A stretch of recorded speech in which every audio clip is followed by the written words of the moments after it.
आने वाले 10 वर्षों में पानी के लिए हाहाकार मचने वाला है। 50 जिलों में पानी बिल्कुल खत्म हो चुका है। 200 जिलों में पानी का लेवल, जो ग्राउंड वाटर का लेवल है, वो लगभग 200 फीट नीचे चला गया है और पानी का दोहन लगातार हो रहा है। नतीजा ये है कि अगले 10 साल में 200 जिलों में पानी खत्म हो सकता है। आज की डेट में 50% लोगों को शुद्ध पानी नहीं मिल पा रहा है। पानी का जो पीएच वैल्यू है वो चेंज होती चली जा रही है। वाटर पोल्यूशन तेजी के साथ हो रहा है। पानी में अमोनियम नाइट्रेट की मात्रा बढ़ रही है, फ्लोराइड की मात्रा बढ़ रही है, आर्सेनिक की मात्रा बढ़ रही है, आयरन की मात्रा बढ़ रही है, क्लोराइड की मात्रा बढ़ रही है, यूरेनियम की मात्रा बढ़ रही है। जो इलेक्ट्रिक कंडक्टिविटी होती है वो चेंज होती चली जा रही है। तो पानी जो मिल भी रहा है वो भी शुद्ध नहीं मिल पा रहा है। 50% लोगों को ही शुद्ध पानी मिल पा रहा है, 50% लोगों को गंदा पानी मिल रहा है पीने के लिए। और 50 जिलों में पानी खत्म हो गया, वो अलग बात है। हमारे पास दुनिया का मात्र 4% पीने लायक पानी है और हमारी जनसंख्या दुनिया की 20% हो चुकी है। इसके बावजूद अभी पानी के ऊपर चर्चा नहीं हो रही है। पानी जो खत्म हो रहा है इसके मूल कारण के ऊपर चर्चा नहीं हो रही है। साल में लगभग एक करोड़ लोग गंदे पानी की वजह से बीमार होते हैं। कोई छोटी बीमारियां होती हैं, कुछ बड़ी बीमारियां होती हैं, लेकिन बीमार होते हैं लगभग 1 करोड़ लोग।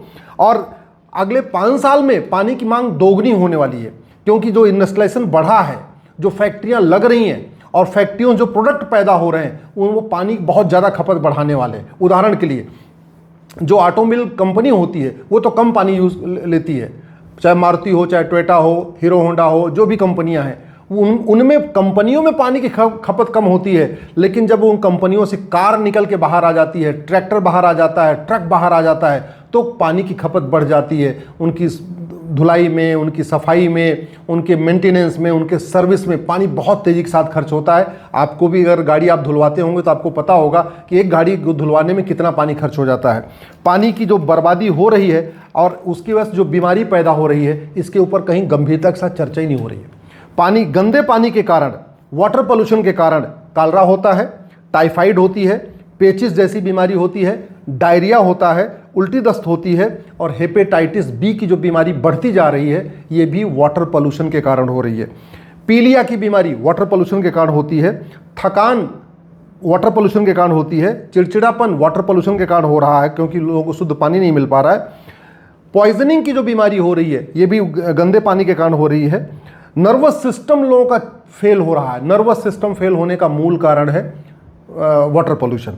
इसी तरीके से कई तरीके के कैंसर गंदे पानी के कारण हो रहे हैं, वाटर पोल्यूशन के कारण हो रहे हैं। कई तरीके कैंसर हो रहे हैं। हार्मोनल डिसबैलेंस हो रहा है, हार्मोनल चेंज हो रहा है गंदे पानी के कारण। ट्राइकोमा हो रहा है, स्किन डिजीज हो रही है, रैसेज हो रहे हैं। और सबसे बड़ी बात, नपुंसकता बढ़ रही है इस गंदे पानी के कारण। बाजुपन बढ़ रहा है इस गंदे पानी के कारण। तेजी के साथ बुढ़ापा आ रहा है गंदे पानी के कारण।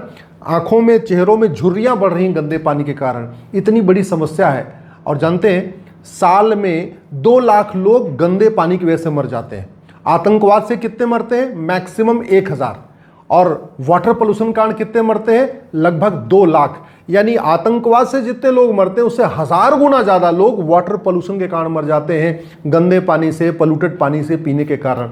इसके बावजूद न संसद में चर्चा हो रही है, न विधानसभा में चर्चा हो रही है। और गंदे पानी का मूल कारण क्या है? जनसंख्या विस्फोट।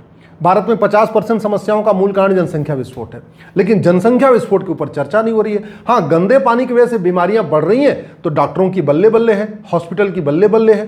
गंदे पानी से लाखों लोग बीमार हो रहे हैं तो दवा बनाने वाली कंपनियों की बल्ले बल्ले हो रही है।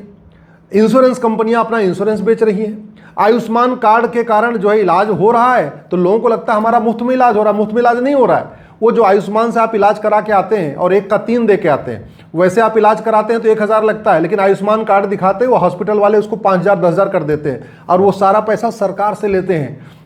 और सरकार के पास पैसा, किसी पॉलिटिकल पार्टी के पास अपना पैसा तो है नहीं। अल्टीमेटली वो income tax, VAT, TDS, GST से जो पैसा मिलता है सरकार को, वही आयुष्मान कार्ड के जरिए हॉस्पिटल को मिल जा रहा है। तो ये आयुष्मान योजना से आम जनता को लग रहा है कि हमारा तो फ्री में इलाज हो रहा है। फ्री में कोई इलाज नहीं हो रहा भैया। फ्री में तो हवा भी नहीं मिलती, फ्री में पानी भी नहीं मिलता, इलाज कहाँ से फ्री में हो जाएगा? अल्टीमेटली टैक्स पेयर के ऊपर बर्डन बढ़ रहा है। समाधान इसका यही है कि सबसे पहले वाटर कंजर्वेशन के ऊपर, वाटर पोल्यूशन के ऊपर गंभीरता के साथ चर्चा की जाए। जो पानी खर्च करने वाली इंडस्ट्रीज हैं उनको धीरे धीरे मिनिमाइज किया जाए। जो पानी को बर्बाद करने वाले प्रोडक्ट हैं उनको कंट्रोल किया जाए। मैं उदाहरण आपको देता हूं। अगर आप बाल्टी से नहाते हैं तो 20 लीटर पानी आपको खर्च होता है। लेकिन अगर आप शावर से नहाते हैं तो आपको 200 लीटर पानी खर्च होता है। अगर आप बाल्टी से नहाते हैं तो 20 लीटर पानी खर्च होता है, लेकिन बाथटब में नहाते हैं तो 500 लीटर पानी खर्च होता है। तो सरकार को अगर पानी बचाना है तो सबसे पहले कम से कम शावर पे रोक लगाना पड़ेगा, आपको बाथटब बनाने पे रोक लगाना पड़ेगा। लेकिन शावर बनाने वाली कंपनियों को सरकार लाइसेंस दे रही, ठीक है भैया तुम शावर बनाओ, और लोग शौक में और अपने मॉडर्निटी के चक्कर में, अपने आप को आधुनिक दिखाने के चक्कर में हर बाथरूम में शावर लगवा भी रहे। अब तो गांव में भी शावर लगवा रहे, पहले शहरों में लगते थे, एलिट क्लास के लोग शावर लगवाते थे, अब तो मिडिल क्लास, लोअर क्लास, हर क्लास के लोग, गाँव के, शहर, उत्तर दक्षिण, हर जगह शावर से ही नहाना। बाल्टी से लगता है, बाल्टी से नहाने पर लगता है बेइज्जती हो रही है, जबकि बाल्टी से केवल 20 लीटर पानी लगता है। वही हालत आपके बाकी और भी चीजें, ऐसे कई ऐसी चीजें हैं जो हम कहीं ना कहीं वाटर इंपैक्ट असेसमेंट कर ही नहीं रहे। केवल लोगों को रोजगार मिल जाए इसलिए हम फैक्ट्रियों को लाइसेंस देते जा रहे हैं, लोगों को कुछ काम धंधा मिल जाए उसके चक्कर में जो कंपनियां जो भी बना रही हैं हम सबका लाइसेंस देते जा रहे हैं। लेकिन नतीजा क्या हुआ, पानी सिकुड़ता जा रहा है। और वैसे भी पानी हमारे पास दुनिया का मात्र 4% है और जनसंख्या 20% हो चुकी है। इसका मतलब 4 गिलास पानी है और पीने वाले 20 हैं। और ये जो 4 गिलास पानी है ये भी शुद्ध नहीं है, इसमें 50% शुद्ध है, 50% अशुद्ध है। 2 गिलास शुद्ध है, 2 गिलास अशुद्ध है। अगर इसको अभी भी नहीं रोका ना तो 10 साल के बाद ऐसी अराजकता आएगी कि लोग भूल जाएंगे। अभी तो लोग पेट्रोल महंगा हो गया उसके लिए हाहाकार कर रहे हैं, डीजल महंगा हो रहा है उसके लिए हाहाकार कर रहे हैं। 10 साल के बाद आएगा भैया खाना कैसे बनाए, पानी नहीं है। फिर बोतल वाला पानी, पता चला बोतल वाला पानी खरीद के लोग खाना बनाना पड़ेगा, नहाना वाना तो भूल जाइए। नदियों में पानी गंदा होता जा रहा है, नहाने लायक बचा नहीं। और उसका मूल कारण है जनसंख्या विस्फोट। सारी समस्या का मूल कारण है जनसंख्या विस्फोट। दुर्भाग्य देखिए, भारत में 5000 सांसद विधायक हैं, कोई एक भी सांसद विधायक इसको संसद विधानसभा में उठा के ये नहीं कह रहा है कि जनसंख्या नियंत्रण कानून बनाओ और भारत को बचाओ। नहीं तो जिस तरीके तेजी के साथ भारत अराजकता की तरफ बढ़ रहा है, अभी 50 जिलों में पानी कम हुआ है, कल को 100 जिलों में पानी खत्म हो जाएगा, कल को 200 जिलों में खत्म हो जाएगा। आपके क्षेत्र में, आप अपने एरिया में चेक कर लीजिए, 10 से 15 साल के पहले आपके क्षेत्र में जहां पानी 50 फीट पे मिलता होगा, अब वही पानी वहां के 150 से 200 फीट पे नीचे जाके बोरिंग करनी पड़ रही है, तब जाके आपको शुद्ध पानी मिल रहा है।